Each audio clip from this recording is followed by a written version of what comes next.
Olá, boa noite. Operação desativa fábrica clandestina de cigarros no Cabo. Paraguaios eram submetidos a trabalho análogo à escravidão. Polícia prende suspeito de matar taxista em Abreu e Lima. Ele tinha 8 mandados de prisão e foi indiciado antes 29 vezes. Câmeras de segurança mostram furtos de semáforos no Recife. 150 casos foram registrados nos últimos 9 meses. DR interdita a Estrada dos Macacos em Camaragibe para obra de requalificação. Também tem serviço na Estrada de Aldeia. Menino mordido por tubarão em Piedade recebe alta da UTI da Restauração e é transferido para o hospital da Unimed. Sobreviventes dos primeiros incidentes com tubarão em Pernambuco esperam até hoje mudanças que evitem novas tragédias. Igrejas do Recife mantêm tradição de Corpus Christi, com tapetes coloridos e procissões. Voluntários ajudaram na preparação.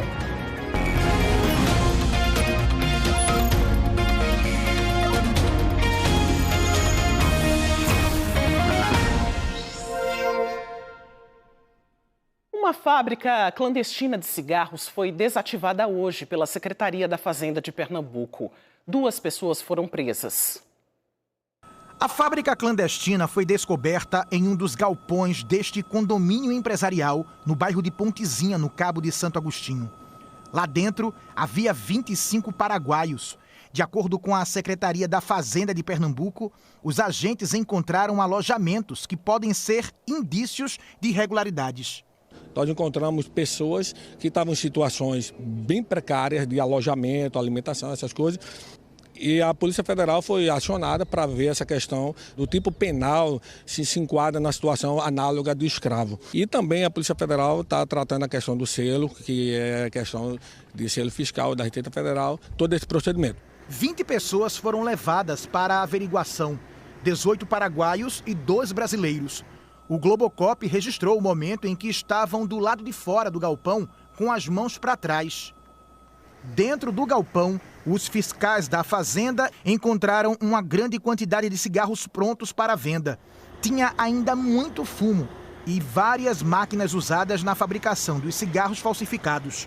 A investigação identificou que os produtos eram vendidos aqui em Pernambuco e em outros estados. Fotos divulgadas pela Polícia Federal mostram alojamentos que ficavam dentro da fábrica clandestina. Colchões amontoados, uma cozinha com pia e fogão improvisados num canto do galpão. A Polícia Federal informou que a situação foi denunciada ao Ministério Público do Trabalho. A Secretaria da Fazenda, ela tem inteligência atuando, nossos auditores do Departamento de Inteligência, de monitoramento, enfim. Todo o trabalho de fiscalização foi feito e nós chegamos nesse local perseguindo a questão de insumo, fumo, essas coisas. Chegando no local, encontramos realmente uma fábrica clandestina de cigarro. Isso traz grande prejuízo ao erário público. Ainda segundo os auditores, o galpão teria sido alugado com outra finalidade e a administração do condomínio não sabia o que realmente era produzido pela fábrica. Os proprietários do condomínio compareceram e apresentaram as documentações da Polícia Federal e tal, que eles tinham alugado, como você apurou, para a questão de eventos. E eles afirmam que eles não tinham conhecimento nenhum que se tratava de uma fábrica clandestina de cigarro. Os homens detidos estariam trabalhando nas máquinas no momento da abordagem. Os detidos foram trazidos para o Recife, onde foram ouvidos na sede da Polícia Federal. Todo o material foi recolhido pela Secretaria da Fazenda Estadual e vai ser destruído. Os 18 paraguaios levados para a Polícia Federal foram liberados. E, de acordo com a PF, eles são considerados resgatados, porque estavam em condições análogas à escravidão, sem direito sequer a sair do galpão. Os 2 brasileiros presos vão ser encaminhados para a audiência de custódia. Entre os crimes investigados estão contrabando, fabricação clandestina e organização criminosa. A Polícia Civil prendeu o homem suspeito de matar um taxista dentro de um supermercado em Abreu e Lima. O suspeito tem 21 anos e estava morando em Olinda. A polícia chegou até ele após analisar as imagens de câmeras de segurança relacionadas ao crime. Identificamos a residência do alvo, que ficava no Alto Nova Olinda, e ali, com o apoio operacional do CORE, na data de ontem, fomos até lá numa comunidade que era de difícil acesso, com várias ruelas, e acabamos prendendo ele lá na residência onde ele estava morando. O assassinato ocorreu no dia 26 de março deste ano, no ponto de táxi do Novo Atacarejo de Abreu e Lima. A vítima foi o taxista Arlindo da Silva do Nascimento, de 66 anos. O inquérito aponta para um crime de encomenda. O foco da polícia agora é encontrar possíveis mandantes do homicídio. Durante as investigações, a polícia descobriu que o suspeito preso tinha 8 mandados em aberto e já havia sido indiciado em 29 inquéritos relacionados a roubos de carro e assassinatos. Já é um indivíduo que vem sendo investigado pela nossa força-tarefa de roubo de veículos já há mais de um ano.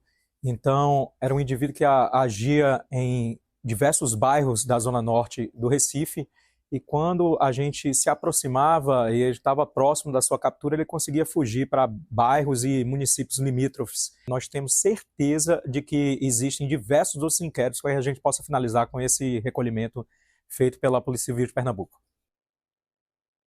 Alguns semáforos do Recife receberam novos dispositivos para impedir a continuidade dos furtos, que já chegam a 150. De acordo com a Prefeitura, esses crimes estão afetando a sinalização na cidade.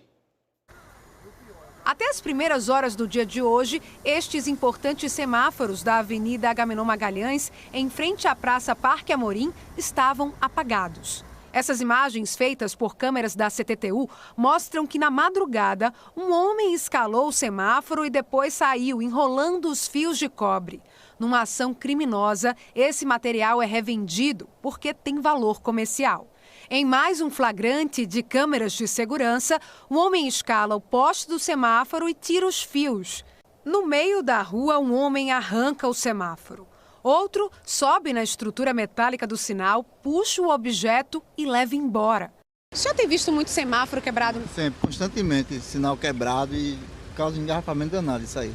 Nos nossos telejornais, já mostramos várias vezes casos de semáforos parados. Só em maio, olha quantos. Na Avenida Cruz Cabugá, em frente à CTTU, semáforo apagado. Na Avenida Norte, também. No dia 14 de maio, inclusive, o semáforo estava sem sinalização no cruzamento da rua Gervásio Pires com a rua do Riachuelo. E isso acabou causando um acidente entre duas motos. Já estamos no número de 150 furtos registrados, todos eles com boletim de ocorrência, e de setembro de 2025 para agora. Com o objetivo de conter os furtos aos semáforos, a CTTU instalou 24 dispositivos como esses aqui, em avenidas como Agamenon Magalhães, Avenida Norte e Cruz Cabugá. Eles têm um objetivo parecido ao de um arame farpado e visam impedir que criminosos subam os postes onde os semáforos estão instalados. Os acessórios metálicos são feitos de tiras perfurantes, voltadas para baixo. Elas têm o objetivo de dificultar essa escalada. Só não é tão agressivo como um arame farpado. A gente vem substituindo, paulatinamente, os cabos de cobre por cabos de alumínio, que é um cabo que, se ele queimar para poder retirar o alumínio, vai perder seu valor comercial. Os controladores que eles estavam furtando também, a gente coloca alguns dispositivos que dificultam a escalada dele. O município diz já ter tido um prejuízo de mais de R$600 mil. O gerente de tecnologia da CTTU também explica que furtar componentes dos semáforos pode trazer outras complicações graves. O cabo ele fica desencapado, ele fica em contato, a parte metálica do cabo, com a parte metálica do semáforo, que conduz. Isso aí tem um risco altíssimo de um choque elétrico, até pode alguém vir a óbito. A Polícia Civil diz que segue com as investigações para identificar e responsabilizar os autores dos furtos. A Secretaria de Defesa Social diz que as áreas de segurança integrada registraram queda de furtos no Recife, incluindo as regiões citadas na reportagem, e reforçou a importância de repassar informações para colaborar com a investigação pelos canais 197, denúncias.pe.gov.br e o denunciainterativa.sds.pe.gov.br.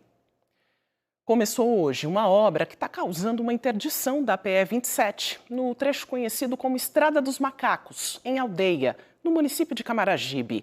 As imagens feitas hoje pelo Globocop mostram a via completamente bloqueada para a execução do serviço, além de caminhões e máquinas no local. De acordo com o Departamento de Estradas de Rodagem, o DR, está sendo feita uma obra de requalificação da pista. O trabalho deve durar 5 dias. Nesse período, o trânsito será desviado por rotas alternativas. Também começou hoje um serviço na estrada de Aldeia. A obra deve durar 2 semanas e tem como objetivo acabar com os alagamentos na região. Nessa área, não terá interdição, mas os motoristas vão precisar de paciência. Integrantes do CEMIT, o Comitê de Monitoramento de Incidentes com Tubarões, se reuniram hoje pela manhã para traçar estratégias para evitar novos casos. A repórter Bianca Carvalho detalha como vai ser feita a retomada do monitoramento dos tubarões no litoral pernambucano. Bianca.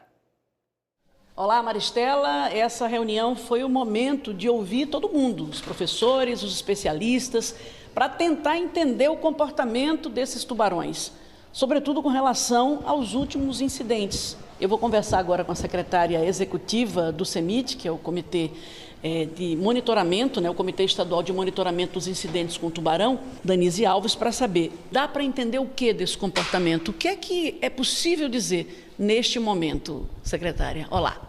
Olá.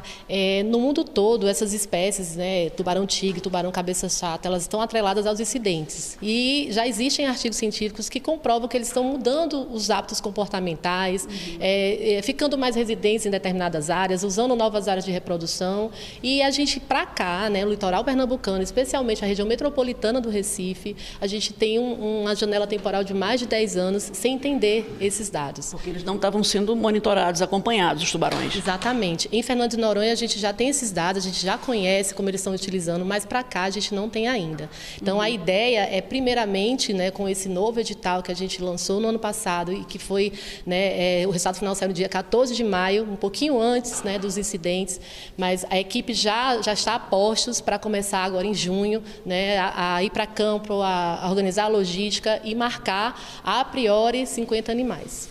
E aí, como é que vai ser feita essa marcação? Haverá um barco que vai trazer esse animal para a costa? Como é que é isso, secretária? Isso. A equipe tem uma experiência de mais de 30 anos, então eles jogam uma isca através de uma linha de espinhel, os animais eles são capturados, trazidos ao barco, tem toda uma ética animal para que esse animal não tenha sofrimento, então é muito rápido, 15 minutinhos eles coletam todos os materiais necessários, como sangue, tecido, genética, faz ultrassom para ver se o animal for uma fêmea, se ela está em período reprodutivo, e faz a incisão, a mini cirurgia e coloca o chip. Esse chip é que vai passar informação sobre a localização dele, sobre as áreas de uso, sobre as áreas que têm maior risco ou menor risco de incidentes. Quando vocês falam do trabalho de educação ambiental, o que é que vai ser feito? Que precisa de um reforço? Isso está muito claro, porque a gente viu que essas pessoas estavam tomando banho em locais com muito risco, na maré cheia, com lua cheia, água turva. Eu queria destacar, inclusive, que nos últimos anos, desde 2023, foram 4 crianças e adolescentes, infelizmente, com essa ocorrência. E a gente percebe que, por muito tempo, eles também não tiveram educação ambiental de base na escola, nas praias, nos shoppings. Quase 3 anos sem incidentes. Parece que isso meio que entra no esquecimento, as pessoas meio que perdem o medo, relaxam. Então, infelizmente, a gente ia fazer 3 anos em março. Em janeiro aconteceu o primeiro, em Olinda, e, infelizmente, agora esses 2. Então, é reforçar, trazer mais. A gente tem uma rede de educadores ambientais, então é trazer eles junto de novo para intensificar mais, especialmente no período das férias. Muito obrigada pelas informações. Vou voltar para o estúdio para você, Maristela. E o menino de 11 anos mordido por um tubarão na Praia de Piedade, em Jabotão dos Guararapes, foi transferido há pouco para o hospital da Unimed, na Ilha do Leite, área central do Recife. O repórter Mário Carvalho está ao vivo no local e tem as informações atualizadas para a gente. Boa noite, Mário. Oi, Maristela, boa noite para você, boa noite a todos. João Lucas Salles, de 11 anos, chegou aqui por volta de 5h30 da tarde, de ambulância, acompanhado dos pais. Ele foi transferido do Hospital da Restauração para esse hospital da Unimed, onde vai continuar o tratamento.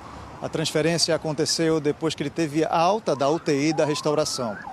João Lucas foi atacado por um tubarão cabeça chata no último domingo, na praia de Piedade, em Jaboatão dos Guararapes. Ele estava no mar com tios, primos e colegas quando foi mordido. João Lucas foi resgatado por parentes e guarda-vidas, depois foi levado ao Hospital da Aeronáutica e, na sequência, transferido para o Hospital da Restauração. Lá ele passou por cirurgia e teve uma das pernas amputadas. E hoje, Marcela Vitória de Lima Santos, de 19 anos, também teve alta da UTI do Hospital da Restauração. Ela foi mordida por um tubarão na praia de Boa Viagem, um dia depois do incidente com o João Lucas. A mordida arrancou uma das pernas dela. Segundo testemunhas, a jovem estava em uma área rasa do mar. Um dos primos retirou ela da água e um médico que estava no local fez um torniquete para conter o sangramento. Ela continua internada na enfermaria do Hospital da Restauração sem previsão de alta hospitalar. Outras informações no G1 por meio desse QR Code que está aparecendo na tela. Maristela. Obrigada pelas informações, Mário. E faz mais de 30 anos que incidentes com tubarões são registrados no mar de Pernambuco. As pessoas que tiveram as vidas marcadas por mordidas desses animais até hoje esperam mudanças. No dia 1º de maio, fui num feriado e eu estava aqui surfando, foi em 1999. Sentei na prancha para esperar a próxima onda. Foi quando eu tive aquele impacto do tubarão, mas aí foi em questão de segundo, né? Ele pegou na minha perna, saiu me levando pela superfície e lá no fundo ele começou a me jogar para o lado e para o outro. Foi na hora que ele arrancou as duas mãos. Há 27 anos, este trecho da praia de Boa Viagem virou cenário de um momento que Charles Heitor jamais esqueceu. Ele tinha 21 anos e surfava com amigos quando foi mordido por um tubarão. Sem as mãos, Charles precisou reaprender atividades básicas do dia a dia e enfrentar anos de adaptação. As próteses só chegaram mais de uma década depois, após uma disputa na justiça. Você nasce de novo, você tem que aprender tudo de novo, tem que se reabilitar a usar, porque é tudo biônico, é tudo através de comandos. Então é um processo um pouco complicado, mas não é difícil. A gente treinando, a gente consegue. Em 2021, Charles Heitor fundou a Associação de Vítimas de Tubarão, a Vituba, mas por falta de apoio, não conseguiu continuar. Mas é uma coisa que eu quero ainda realizar esse sonho, né? 4 dias depois de Charles ser vítima de um tubarão cabeça chata, o Estado fez um decreto proibindo a prática de esportes náuticos, numa extensão de 30 quilômetros do litoral pernambucano. 6 anos antes do ataque sofrido por Charles Heitor, outro adolescente teve a vida transformada pelo mesmo trauma. Em janeiro de 1993, Charles Roberto Soares Veras surfava na praia de Piedade, em Jaboatão dos Guararapes, quando foi mordido também por um tubarão da espécie cabeça chata. Ele tinha apenas 14 anos. Eu vi a onda vindo, surf de bodyboard, né? Mãozinhas e pés dentro d'água, e aí quando eu virei para remar na onda, eu senti aquela fisgada muito forte na perna e me puxou. E meu primo entrou e me tirou lá de dentro da água, e aí começou os primeiros socorros. O tubarão arrancou parte da perna esquerda dele. A recuperação exigiu tratamento médico, fisioterapia e uma adaptação que acompanhou o crescimento dele até a vida adulta.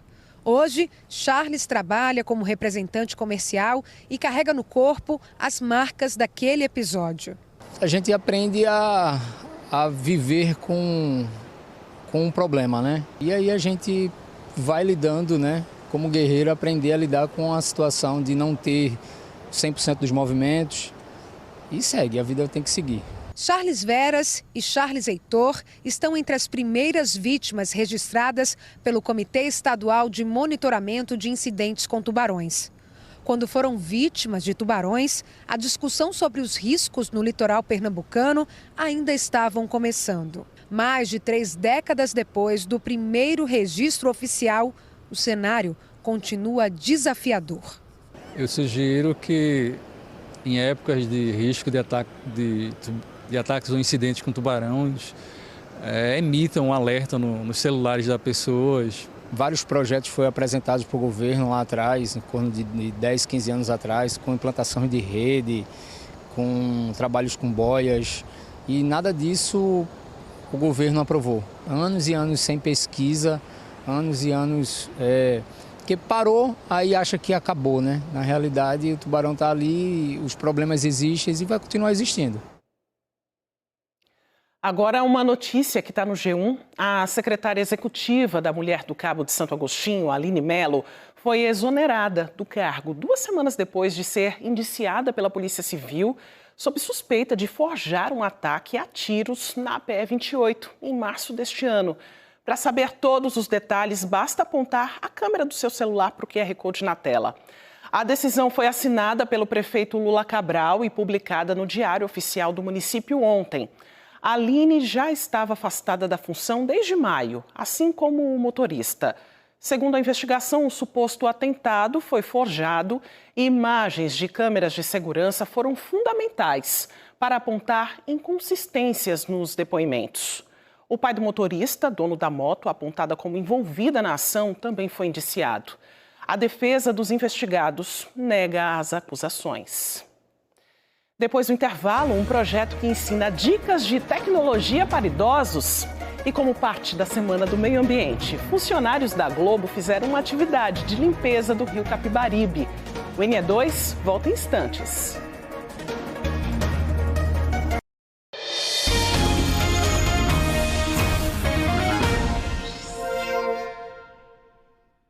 Funcionários aqui da Globo Pernambuco ajudaram na limpeza do rio Capibaribe na tarde de hoje, em celebração à Semana do Meio Ambiente.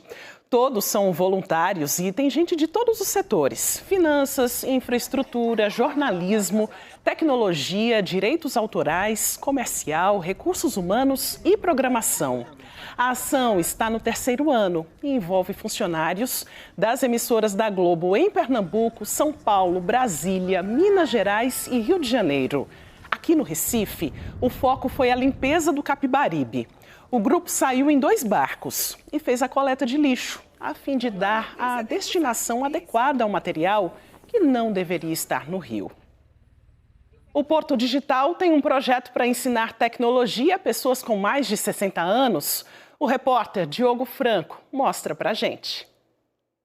A tecnologia faz parte da vida de quase todo mundo, não é verdade? Mas para quem tem mais de 60 anos, isso ainda gera muita insegurança e muitas dúvidas. Mas o Porto Digital criou um projeto chamado TecSênior para poder descomplicar isso. A gente vai conversar com o Rodrigo Pereira, que é aqui do Porto Digital. Bem-vindo. Rodrigo, de onde surgiu essa ideia?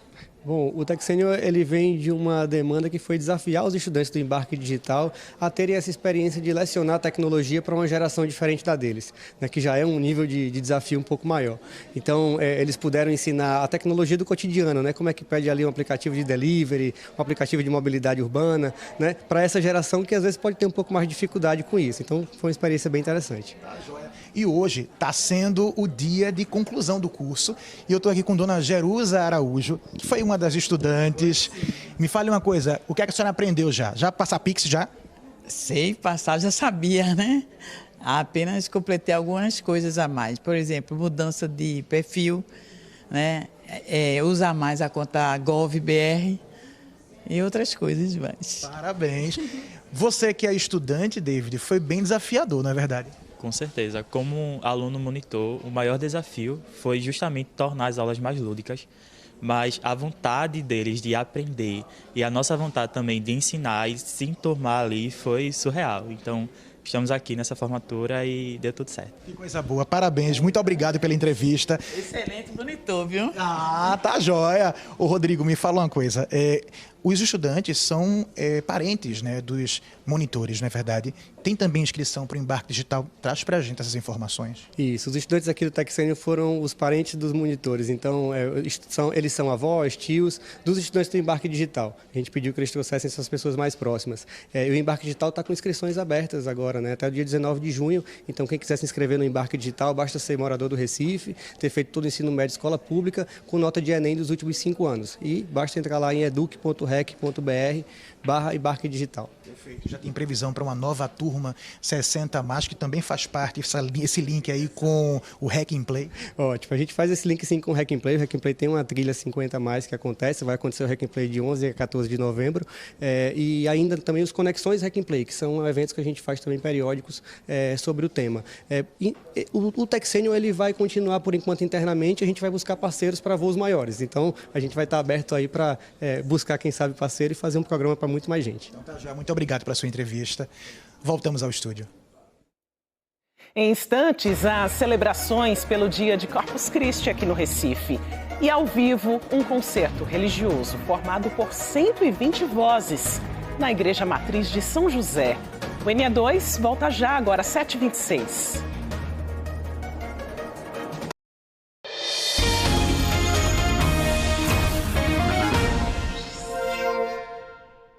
A Matriz de São José, no bairro de São José, recebe esta noite uma apresentação musical de um coro com 120 vozes. O repórter Diogo Franco mostra ao vivo. Boa noite, Diogo. Oi, Maristela, boa noite para você, boa noite a todos. Pois é a apresentação da Missa Tango. Imagina, um espetáculo de música sacra e também junto com o tradicional tango argentino. Por isso a gente convidou aqui Virgínia Cavalcante, que é professora de canto da universidade. Ela que está à frente dessa apresentação aqui, desse concerto. Bem-vindo. A gente fala ao vivo aqui dessa igreja linda do bairro de São José, a Matriz de São José. Está começando agora a apresentação. O que é que esse coro, esse concerto aqui quer trazer no dia de hoje? Bem-vinda. Obrigada, boa noite a todos. A gente está com um concerto totalmente direcionado ao tango, né? Com a estética do tango. A gente está apresentando 2 peças de Astor Piazzolla, uma somente para a orquestra, que é o Libertango, que é o manifesto do rompimento do tango tradicional. Piazzolla é o compositor que rompe com o tango tradicional. E em seguida uma Ave Maria também dele. E logo depois a gente apresenta a Missa Tango, a famosa Missa Tango, né? É missa ou misa? Missa. Missa Tango. Quando a gente traz isso aqui para dentro da igreja, as pessoas ficam pensando que tem alguma ligação com o Corpus Christi, né? Não tem ligação com o Corpus Christi, mas é a musicalização, como é que eu digo isso? É colocado em música um texto litúrgico, né? Então é o texto de realmente uma missa, então vai ter Kyrie, Glória, Credo, tudo, sendo que totalmente escrito com melodias tangueiras, com o famoso mugre, né? Aquela sujeira, né? Aquele ásperozinho. E com acordeon, a gente está substituindo o bandoneon por um acordeon. A gente está na época de São João. O acordeon é um instrumento que super representa a gente, apesar de nem o acordeon nem o bandoneon serem nem brasileiro nem argentino, né? Eles são do leste europeu e eles foram adotados pela cultura latino-americana, né? Então é uma peça muito interessante do ponto de vista estético, porque junta muita coisa, sabe? Traz a programação, então, quem não conseguir assistir hoje, começa agora de 7h30, né? Mas tem programação. Tem muita coisa ainda. A gente estreia hoje, 7h30 aqui. A próxima apresentação, sábado agora, dia 6, às 5 horas, no Convento dos Capuchinhos, em Caruaru. Depois, na semana seguinte, dia 10, no Seminário Teológico Batista, na Rua Padre Inglês, 7h30 também. E na quinta-feira, a gente encerra na Catedral da Sé, em Olinda, também às 7h30. Professora, muito obrigado, viu? Obrigada, um excelente concerto para a senhora. Obrigada. Voltamos ao estúdio. Sem dúvida, vai ser belíssimo, né, Diogo? E no dia de Corpus Christi, igrejas do Recife mantiveram viva uma tradição de fé.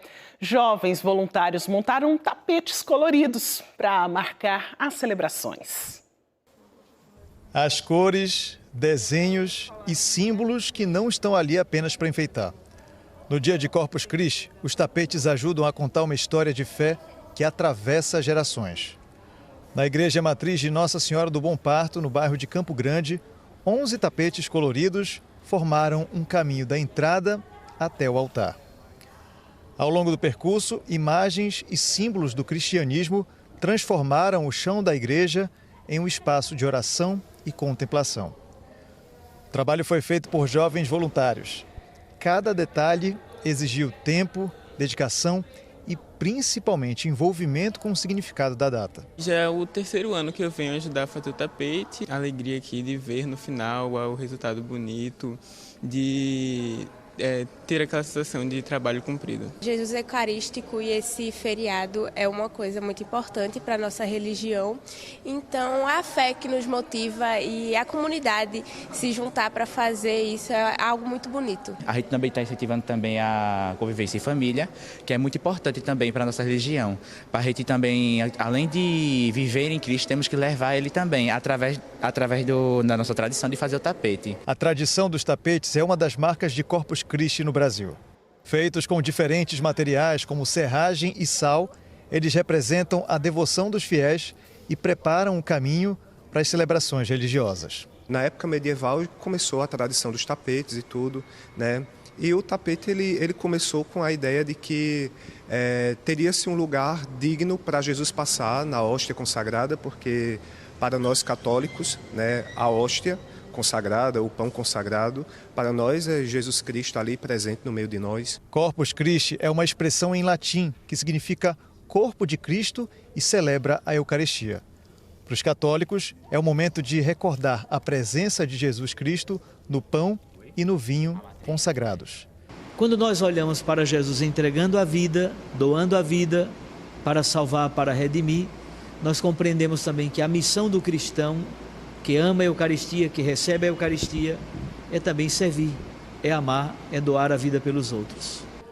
No bairro do Espinheiro, a celebração reuniu centenas de pessoas. Na paróquia do Santíssimo Coração Eucarístico de Jesus, a missa foi presidida pelo arcebispo de Olinda e Recife, Dom Paulo Jackson. Fiéis lotaram a igreja e acompanharam a celebração em um dos momentos mais importantes do calendário católico. É especial estar aqui quando a gente celebra o corpo de Cristo, né? 60 dias aproximadamente após a Páscoa, está vivendo essa experiência de todo dia ter novamente a experiência de morte, paixão, morte e ressurreição. Eu sou pernambucano, mas moro na Baixada Santista. Não podia deixar de vir aqui nesse dia. Bom, aí hoje a gente tem que participar, né? Porque é um dia muito preciso assim para a gente católico, né? Fortalecer a nossa fé. Emoção, não dá nem para falar, né? Porque, nossa, desde cedo que a gente tem que ter sempre, né, essa fé, né, essa esperança e tá sempre aqui, cada dia ficando mais forte. Obrigada pela companhia, nós ficamos por aqui. Para você, uma boa noite e até amanhã.